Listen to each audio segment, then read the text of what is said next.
क्या हमारे भारत में 15 की वार ऑफ इंडिपेंडेंस होती है, क्या उस वार में मुसलमानों ने कि एक पार्टिकुलर धर्म को लड़ाने के लिए किसी के राइफल में शुगर की चर्बी मिलाती है और किसी के राइफल में गाय की, ये दो धर्मों को आपस में लड़ाने की बात क्या एक मुसलमान ने किया था? जो इतने खून खराबा होते हैं और ये जो मेरठ से मंगल पांडे के द्वारा 1857 की क्रांति जो शुरू होती है, क्या एक मुसलमान इसका रिस्पॉन्सिबल था? क्या मुसलमान ने किसी भी कंट्री को जबरन अपने अंदर किया था और वहाँ को लोगों को सताया था, लोगों के साथ बदसलूकी किया था? क्या जलियांवाला बाग हत्याकांड जो पंजाब के अमृतसर में होता है, क्या उसके मुसलमान ने किया था? लाला लाजपत राय का जो लाठी से मार मारकर कुचल कर मार दिया जाता है, क्या एक मुसलमान ने लाला लाजपत राय को मारा था? अपने देश में फ्रीडम की आवाज उठाने के लिए बाल गंगाधर तिलक को क्या एक मुसलमान ने बर्मा के मांडे जेल में रखवाया था? क्या सभी मुस्लिम आतंकवादी है? आइए इस सवाल का जवाब जानने के लिए हम अपने इतिहास को देखते हैं कि हाँ, हमारी हिस्ट्री क्या है कि आज एक सिर्फ पॉलिटिकल वेपन्स बनाकर मुसलमानों को यूज किया जा रहा है और उसे एक आतंकवादी बताया जा रहा है। आइए देखते हैं, शुरू करते हैं अपने भारत के ही इतिहास से। हमें इतिहास में पीछे जाने की भी ज्यादा जरूरत नहीं है, हम शुरू करते हैं जब ब्रिटिशर्स हमारे इंडिया में आए थे, जब यूरोपियन कंट्री के लोग हमारे इंडिया में सिर्फ बिजनेस करने के लिए आए थे और जब उसे कंप्लीट रूप से 1632 ईस्वी में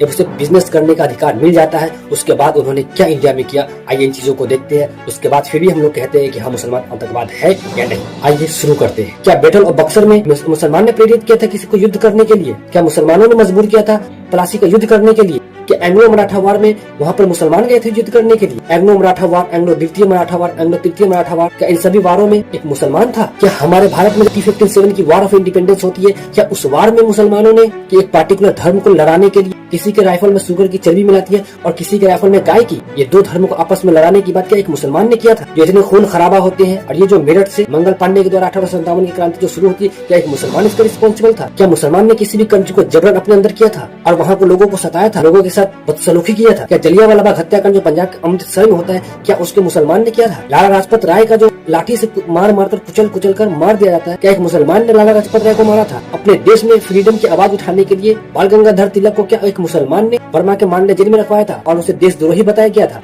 क्या वो भारत बाल गंगाधर तिलक की नहीं थी कि बाल गंगाधर तिलक एक देशद्रोही साबित किया जाता है और उसे मांडे जेल में रखा जाता है और उसे 6 साल की सजा सुनाई जाती है? क्या एक मुसलमान था वो? फर्स्ट वर्ल्ड वार होती है, क्या उसने उस मुसलमान ने शुरू किया था? सेकंड वर्ल्ड वार होती है, क्या उसने एक मुसलमान ने शुरू किया था? 6 अगस्त 1945 को जापान पर परमाणु बम की जो अटैक होती है, क्या एक मुसलमान ने किया था? बिहार के चंपारण में मजदूर को जबरन पीट कर नीट की खेती करवाई जाती थी, ये तिनकटिया प्रथा भी कहते थे, क्या वो एक मुसलमान ने किया था? गुजरात के अहमदाबाद में मजदूरों के साथ जो अत्याचार किया गया था, क्या एक मुसलमान ने किया था? गुजरात के खेरा में जो मजदूरों के साथ किया गया था, क्या एक मुसलमान ने किया था? नॉन कॉपरेशन मूवमेंट जो चलाई गया था, क्या वो एक मुसलमान के खिलाफ नॉन कॉपरेशन मूवमेंट चलाई गई थी? दांडी यात्रा जो गांधी जी ने शुरू किया था, क्या एक मुसलमान के खिलाफ दांडी यात्रा किया गया था कि मुसलमानों से वो लगा रहे थे? और क्या नमक का कर्ज मुसलमान ने बढ़ाया था? किसानों पर टैक्स मुसलमान ने बढ़ाया था? क्या बंगाल में नील की खेती किसानों को जबरदस्ती मुसलमान ने करवाया था? क्या बिरसा मुंडा को एक मुसलमान ने पकड़वाया था? हाथ में नजर इस तरह के कितने कांड हुए हैं और दुनिया में नजर इस तरह के कितने कांड हुए हैं, लेकिन but they were not Muslim. By this all the arguments that you can predict that who is the responsible behind it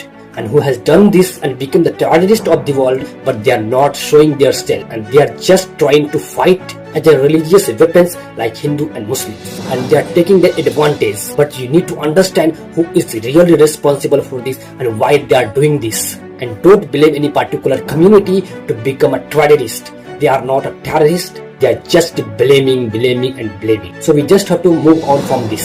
But Muslim is not a terrorist. अभी जितनी भी मैंने हिस्ट्री बताई, क्या किसी भी हिस्ट्री में आपको ये लग रहा है कि हम मुसलमान की वजह से ये हुआ था? और आप क्या सोचते हैं इसके बारे में? क्या मुसलमान एक आतंकवादी है? क्या सुभाष चंद्र बोस की प्लेन को क्रैश करवाने वाला एक मुसलमान था जिससे सुभाष चंद्र बोस की मृत्यु हो जाती है? क्या गांधी जी को गोली मारने वाला एक मुसलमान था जो कि भारत के राष्ट्रपिता थे? इन किसी भी एविडेंस के अकॉर्डिंग वी कैन नॉट से Muslim is a terrorist.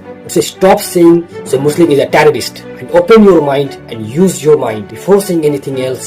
Muslim is not a terrorist. If you have such kind of evidence, then you can put किसी भी एविडेंस के अकॉर्डिंग we cannot say कि मुस्लिम एक टेररिस्ट है, because Muslim is not terrorist. Muslim is a symbol of peace. आपकी क्या राय है इन तमाम खबरों पर? अपनी राय कमेंट बॉक्स में जरूर दें।